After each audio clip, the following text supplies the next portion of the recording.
Hey guys, तो आज हम स्टार्ट करने वाले एक नए सीरीज और ये एक ओजी सीरीज है, तो प्लीज इस पर सपोर्ट दिखा दीजिएगा। स्टोरी के स्टार्ट में खुले मैदान का सीन दिखाया जाता है जहां हमारा एमसी अपना फावड़ा लेकर खड़ा होता है और बोलता है, हेलो गाइस, मेरा नाम किमसू है और मैं कोरिया से हूँ। नहीं, और यहाँ मेरा नाम है लॉयड फ्रोंटेरा। तो देखिए मैं इस दुनिया को कैसे चेंज करता हूँ और कैसे इस दुनिया का पापा बनता हूँ। कुछ साल पहले का सीन दिखाया जाता है जहाँ हमारे मेन कैरेक्टर की आंख खुलती है, जो देखता है कि सामने सिस्टम का पैनल होता है। पैनल में लिखा होता है, होस्ट आपका स्वागत है, आप इस दुनिया में एक कैरेक्टर के रूप में आए हैं। एमसी बोलता है, अरे ये नोवेल तो मैं कल रात ही पढ़ रहा था। क्या सच में मैं इस नोवेल में रीइंकार्नेशन ले लिया हूँ? लेकिन ये कैसा रीइंकार्नेशन है साला, मैं रोड पे क्यों पड़ा हूँ ऐसे बेवड़ों की तरह? एमसी अपने आप को उठाता है और बोलता है, अरे मेरा मुंह इतना दर्द क्यों कर रहा है? सिस्टम बोलता है, क्योंकि आप बहुत टाइम से इस रोड पर पड़े हुए हो। एमसी सिस्टम को मारता है, क्या अननोइंग पैनल है, हट। एमसी अपने आप को शांत करते हुए बोलता है, अच्छा तो मैं रीइंकार्नेट हूँ इस नोवेल में, लेकिन मेरा कैरेक्टर क्या है? मैं इस दुनिया में किस प्रकार का कैरेक्टर हूँ? तभी एमसी को पीछे से कोई आवाज लगाता है, बोलता है, सर लॉयड, अच्छा तो आप यहाँ पर हैं, मैं आपको कहाँ कहाँ नहीं ढूंढ रहा था। एमसी पीछे मुड़कर देखता है तो इस नोवेल का मेन कैरेक्टर गैबिल अरसलहान खड़ा होता है। एमसी बोल रहा होता है, ये तो नोवेल के हिसाब से रियल में ज्यादा डैशिंग लग रहा है, और इसने क्या मुझे लॉयड करके पुकारा? अभी गैबेल अभी फ्रोंटेरा फैमिली का एक नाइट है, लेकिन आगे चलकर ये बंदा इस दुनिया का रक्षक बनेगा, और मैं लॉयड फ्रोंटेरा द लाउट हूँ। अरे यार ये क्या है?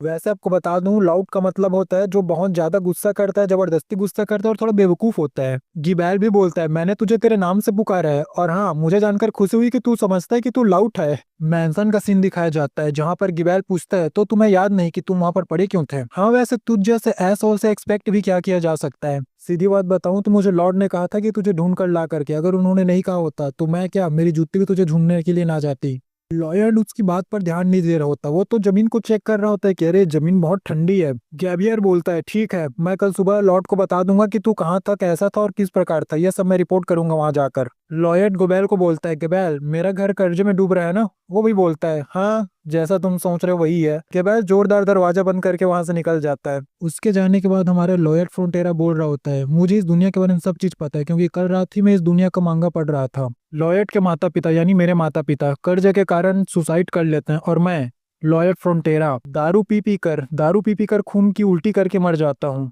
लॉयड चिल्लाकर बोलता है, पता नहीं मुझे इस बॉडी में क्यों रीइंकार्नेट किया गया, जबकि मैं मरने ही वाला हूँ कुछ दिन बाद। अगले दिन का सीन दिखाया जाता है जहाँ पर लॉयड की मदर आती है और बोलती है, क्या तुमने लास्ट नाइट ट्रेवेंस का फर्नीचर बर्बाद कर दिया?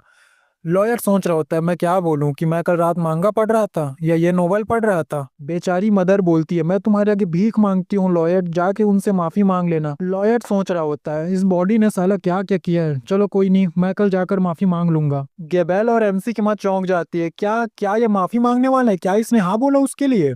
मार्केट का सीन दिखाया जाता है जहां पर एक बंदा अपनी गाड़ी से कुछ उतार रहा होता है। उसका ध्यान हमारे मेन कैरेक्टर की ओर जाता है, वो बेचारा वहीं पर अपने गाड़ी के बगल में छुप जाता है। लॉयड फ्रोंटेरा को भी अजीब लगता है। लॉयड फ्रोंटेरा आगे निकलते जा रहा होता है, आगे चलते चलते जा रहा होता है, और बाकी सब लोग जो भी हमारे लॉयड को देख रहे होते हैं, सारे लोग अपना अपना काम धाम छोड़कर भाग रहे होते हैं।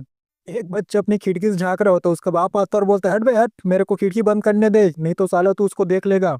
सिस्टम भी लॉयड को बोलता है, सर आपको इस गांव के लोग बिल्कुल पसंद नहीं करते, सब आपको गंदी तरीके से हिट करते हैं। लॉयड गैबियल से बोलता है, गैबियल तू मुझे फॉलो क्यों कर रहा है? वैसे गैबियल बोलता है, लॉर्ड ने कहा है कि तेरे पीछे पीछे चला जाए, कि तू दोबारा से वही हरकत ना करे जो तूने कल रात किया था। इसका मतलब है कि तू मेरा बॉडीगार्ड है? गैबियल बोलता है, मैं तेरा बॉडीगार्ड नहीं हूँ, मैं बस तुझसे गाँव के लोगों को बचा रहा हूँ। लॉयड सोच रहा होता है, पहले तो मुझे अपना जो इज्जत इतना डाउन हुआ है उसको ऊपर लेके जाना पड़ेगा भाई, नहीं तो मेरे को चावल क्या पानी भी नसीब नहीं होगा।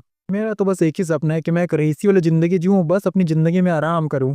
लॉयड सिस्टम को पूछता है, सिस्टम बता कोई चीट स्किल नहीं है? सिस्टम बताता है, चीट स्किल है ना, एक स्किल का नाम बताता हूँ। इस स्किल में आपको लोग बहुत गंदी गंदी गालियां देंगे माँ बहन की, और दूसरे स्किल में तो आपको कुत्ता ही बना के मारेंगे। लॉयड फुल गुस्सा कर रहा होता है, जिसे हमारा गैबेल भी नोटिस कर रहा होता है। बातों बातों में ये लोग बार के पास पहुंच जाते हैं। गैबेल बोलता है, सर लॉयड आप जा कहाँ रहे हैं? कहीं ऐसा तो नहीं कि आपने अपनी माँ से झूठ बोला है कि आप बार हाउस वाले के पास जाकर माफी मांगोगे?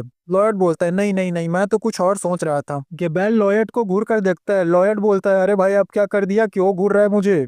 गेबेल बोलता है, कुछ नहीं चलो अंदर चलते हैं। हमारा लॉयड अंदर चला जाता है। गेबेल यहाँ पर सोच रहा होता है, इसको क्या हो गया, कल रात से मुझे बदला बदला लग रहा है, क्या चेंज हुआ इसके अंदर? अंदर की ओर आते हैं जहाँ पर पूरे चेयर्स टूटे पड़े होते हैं। एमसी सर झुकाकर माफी मांग रहा हो, कल मुझे माफ कर दीजिए प्लीज, कल मैं जो हरकत की उसके लिए मुझे माफी चाहिए। बार ओनर चौंका हुआ होता है, वो बोलता है, सर प्लीज प्लीज हमें माफ कर दीजिए, दोबारा से हमारे इस बार को ना तोड़िए।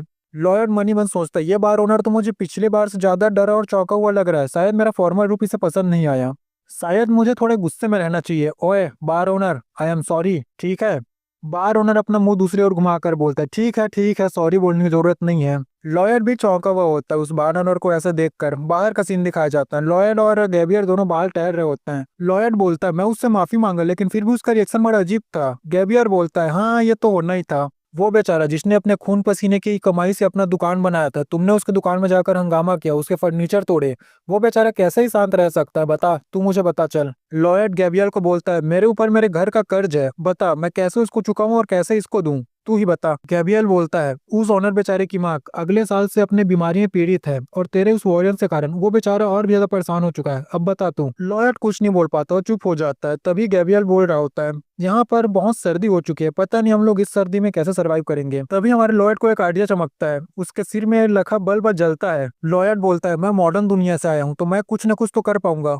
ये लॉयड फ्रोंटेरा जिसकी बॉडी में मैं आया हूँ, ये एक नंबर का भले अय्यास और बेवकूफ है, लेकिन मैं किमसू हूँ, मैं तो मॉडर्न दुनिया से हूँ, मैं तो उसके लिए बेचारे के लिए कुछ न कुछ जरूर करूंगा। पिछली जन्म में मैं एक इंजीनियर था, मैं घर को गर्म कैसे रखना इसके बारे में मैं जानता हूँ, इसका टेक्नोलॉजी मेरे दिमाग में है अभी भी।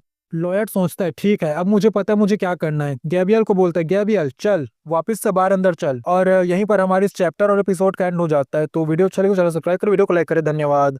और ये सीरीज बहुत तगड़ी सीरीज है भाई, इसको एक्सप्लेन करने दो, सपोर्ट दिखाओ इस सीरीज पे।